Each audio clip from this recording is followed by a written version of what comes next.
Hello and welcome my bald and bearded friends for this review of this very nice summery fragrance. Most of you will probably know this one already, for it's a bit of a classic, but it's Azzaro Chrome. This one is the EDT, the original. Pretty nice atomizer. Used quite a bit of it by now. It's of course by the old school perfume house of Azzaro. Nowadays they are most recognized for their Wanted line, of course, but they date back all the way to the 80s, I believe, so it's a pretty old school house.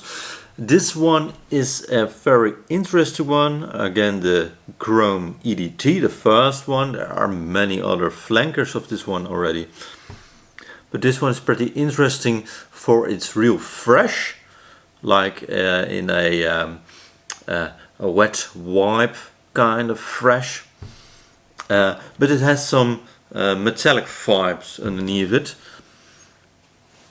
and even some flowery touches, which comes through the freshness every now and then. So let's talk about this fragrance.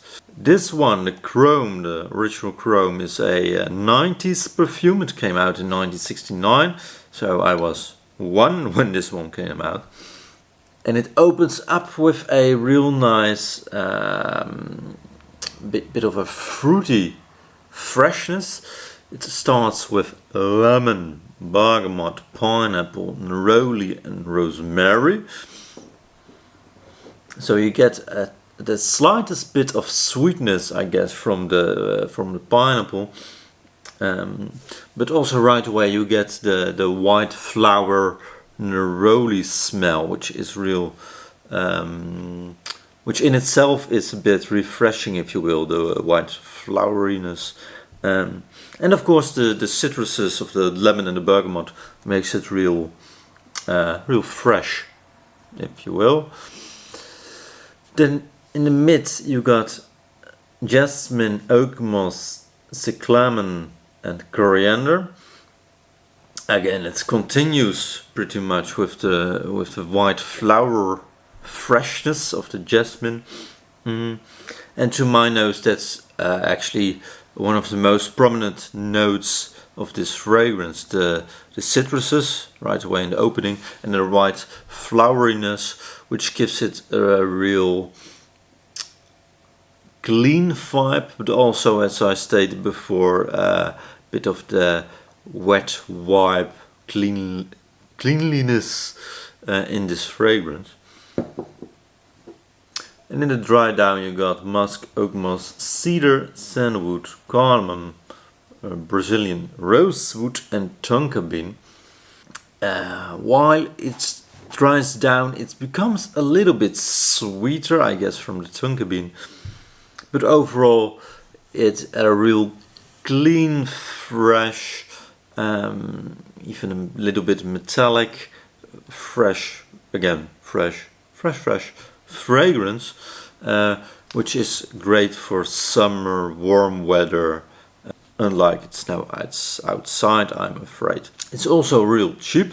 This is of course the little bottle, this is the 30 ml, but I can't really remember what I paid for it, but something like 20 euros, something like that. It was real cheap.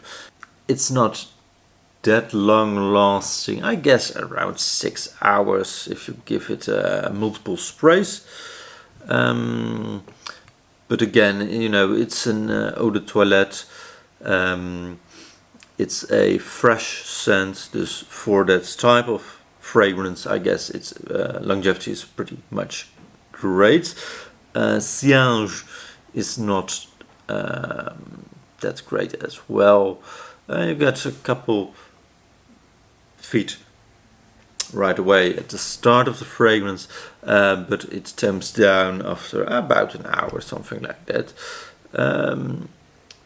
But again, being a real warm weather fragrance, once this pretty hot outside, I guess it will project much more than, again, right now outside when it's really cold, probably raining, and overall not that great weather. So ending it off with some final thoughts. This one kinda is a classic, again coming from the 90s.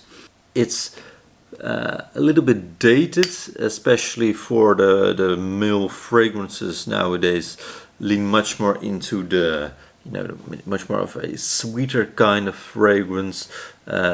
Most of them a little bit more gourmand kind of fragrances, but this one still, in my opinion, is a staple in the fresh warm weather fragrances, and I would highly recommend you all to try it, especially for the low price you can find this one for. I've not tried any of the flankers. I'm not that sure I will in the future. For overall, I'm more of a spicy kind of guy, I guess, when it comes to taste of fragrances. And I just like to have a couple fresh ones for summer, and would highly recommend this one again. So I hope you enjoyed this video, and I see you all next time. Have a nice day. Ciao.